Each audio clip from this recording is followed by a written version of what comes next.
Ok, bueno, de la última ecuación que deducimos, vamos a estudiarla un poco. Vamos a... ¿Tiene sus limitantes? Y en realidad, para ser muy honestos, la ecuación se adapta a una forma muy sencilla para fluidos en reposo. Ok. Bien, solamente vamos a analizarla desde el punto de vista vectorial. Y después simplemente utilizaremos su forma más común o más reducida. De hecho, esperamos deducir algunas ecuaciones ya prácticas de ingeniería. Ok, bien, lo que teníamos entonces era que el gradiente de la presión era una relación de la densidad por la gravedad. Bueno, lo que tendríamos aquí es una ecuación vectorial que debería de tener tres componentes. ¿Por qué digo que es vectorial? Porque de un lado tengo el gradiente y del otro lado tengo a una gravedad. ¿Ok? En estricto sentido pudiéramos tener aceleraciones gravitacionales en los tres sentidos. Entonces, bueno, esta ecuación debe satisfacerse en todas las componentes. Pudiéramos pensar entonces que, como decíamos, la variación de la presión respecto a X, deberá ser igual a la densidad por la gravedad en X. Eso debería cumplirse. Lo mismo para que la variación de la presión respecto a Y debería ser igual a la densidad por la gravedad en Y. Y lo mismo, pero en la dirección Z. ¿Ok? En la dirección de la gravedad en Z. Y bueno, pensando en la gravedad como un vector. Estas ecuaciones, bueno, en realidad lo que describen pues es la variación de presión en cada una de las tres dimensiones. Para simplificar esto, sería lógico decir que, bueno, un sistema de coordenadas en realidad real, el vector de gravedad pues únicamente tiene una dirección. Y en este caso, bueno, a conveniencia, dependiendo cómo se elija las coordenadas, por ejemplo, si yo elijo unas coordenadas, por ejemplo, X, Y, Z, por decir algo, el vector gravedad en realidad solamente tiene componentes, en este caso, en G de Y, perdón, en G de Y, no en G de X, en G de Y. Solamente tiene componentes en G de Y. En G de X y en G de Z no existe porque únicamente es gravitacional.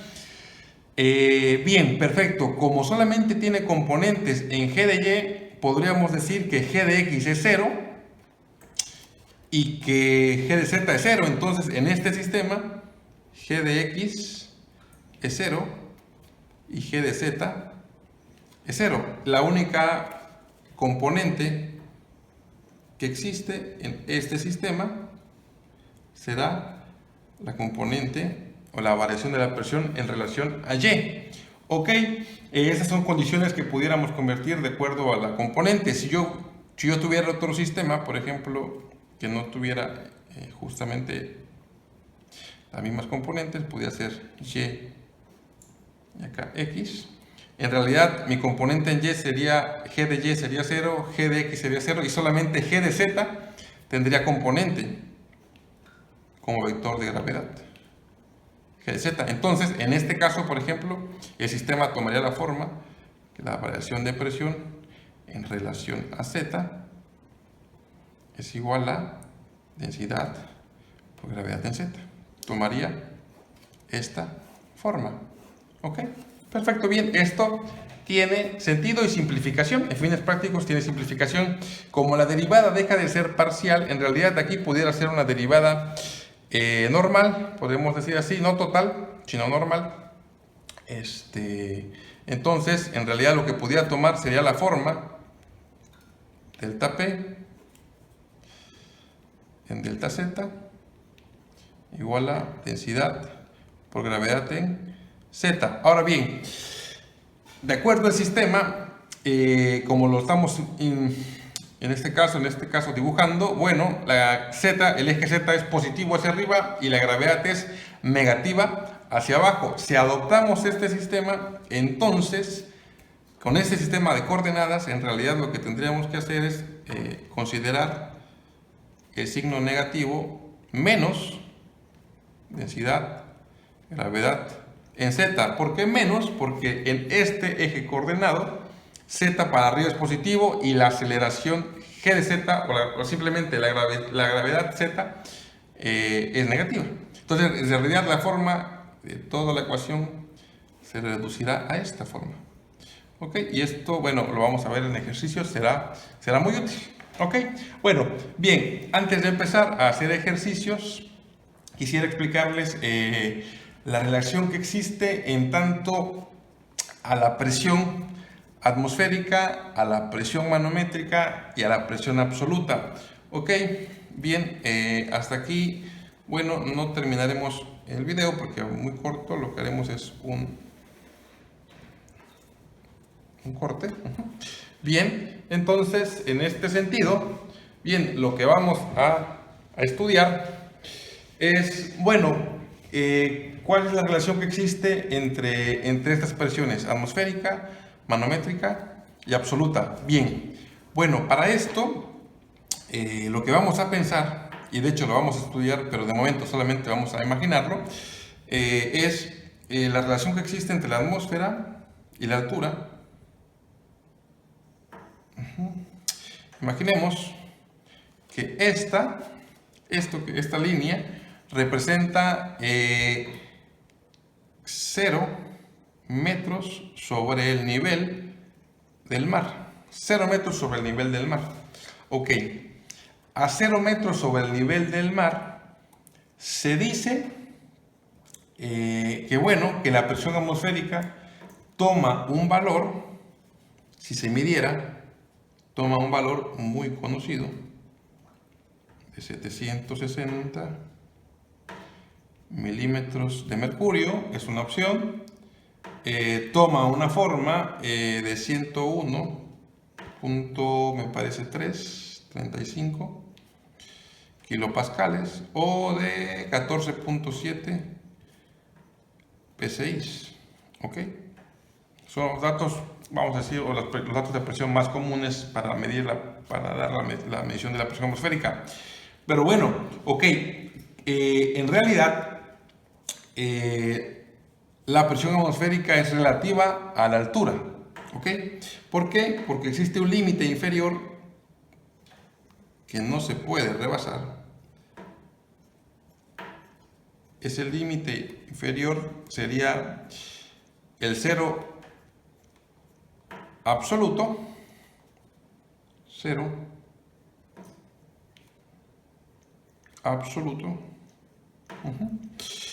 que es cuando hay ausencia de materia, básicamente. No hay materia, entonces no hay presión. ¿Tiene sentido? Si no hay materia, no hay presión, no hay moléculas que choquen unas con otras, no se genera ningún tipo de interacción, entonces, bueno, la presión es cero. Ok, bien, ¿a qué quiero llegar? Bueno, en realidad, a la presión que se mide desde el cero absoluto hasta algún punto definido, pudiera ser arriba o por debajo de la presión atmosférica, que generalmente en ingeniería es PATM. Ajá. Es la presión que se mide, la presión absoluta es la presión que se mide desde el cero hasta un punto, cualquiera. Este dato, podemos decir, esta cantidad es presión absoluta. También pudiera ser presión absoluta un punto por aquí. Por ejemplo, esto la llamaré P1 y la llamaré P2. P1 y P2 en realidad son presiones absolutas. ABS es la abreviación. Son presiones absolutas. ¿Por qué son absolutas? Porque se está referenciando al cero absoluto.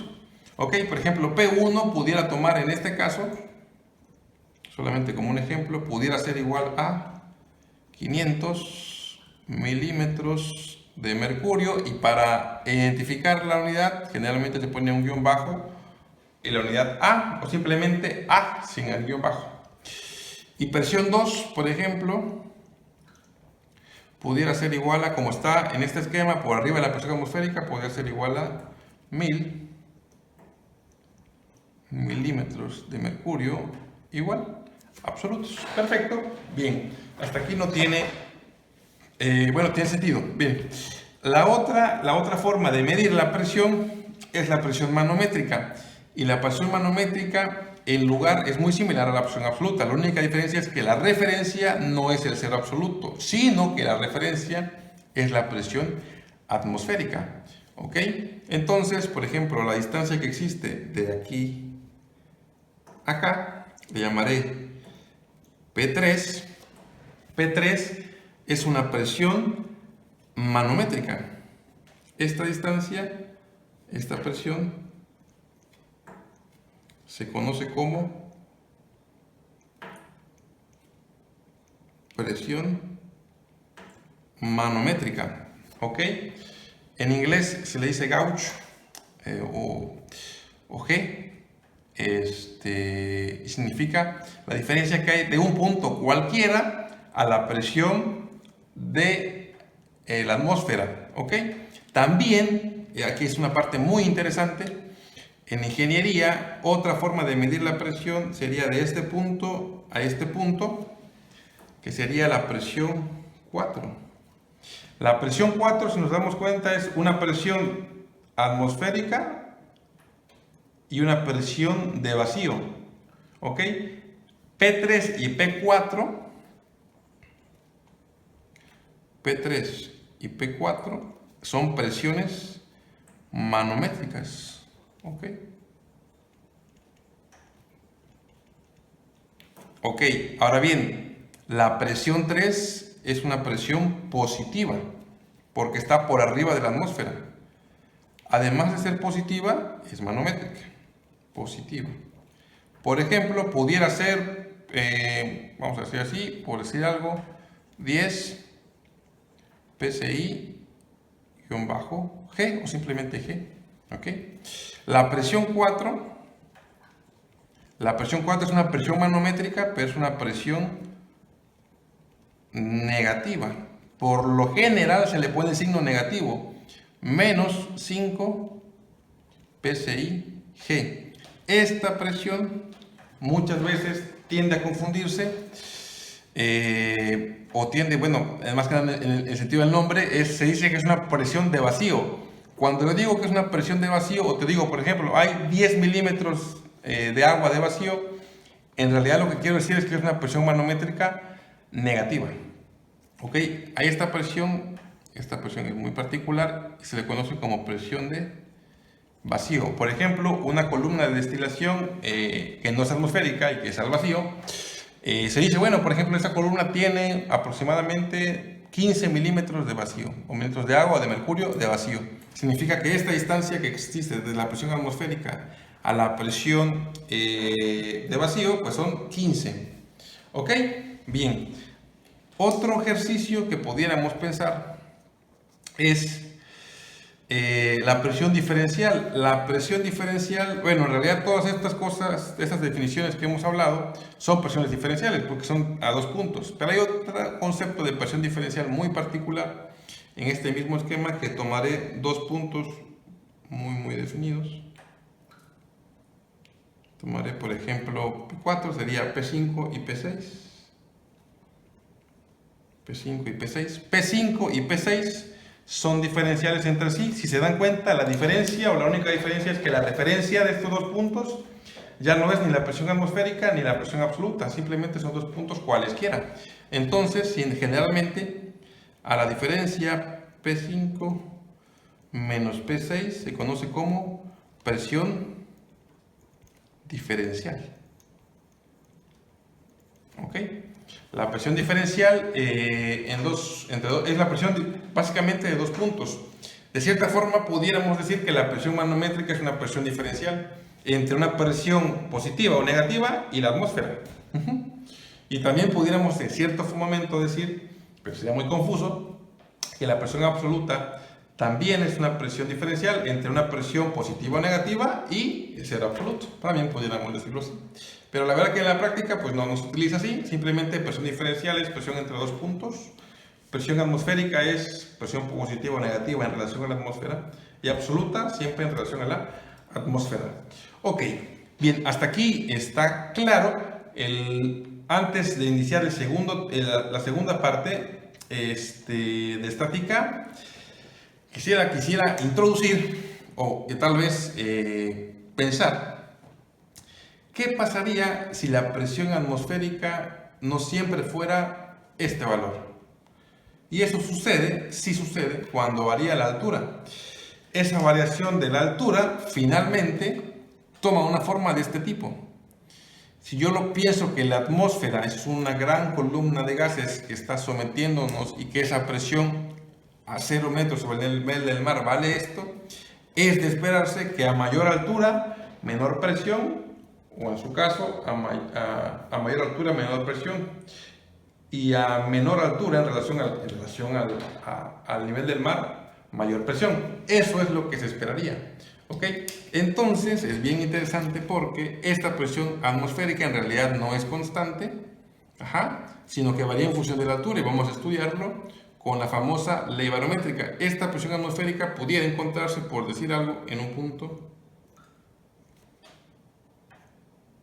más alto o en un punto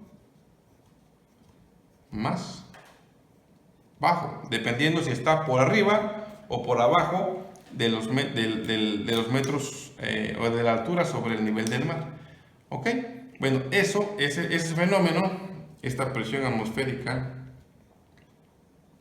prima y esta presión atmosférica biprima, se puede estudiar desde cierto punto, cuidando la relación que hay entre la altura, la temperatura y la presión atmosférica. Pero bueno, eso será tema del siguiente video. Gracias, chicos.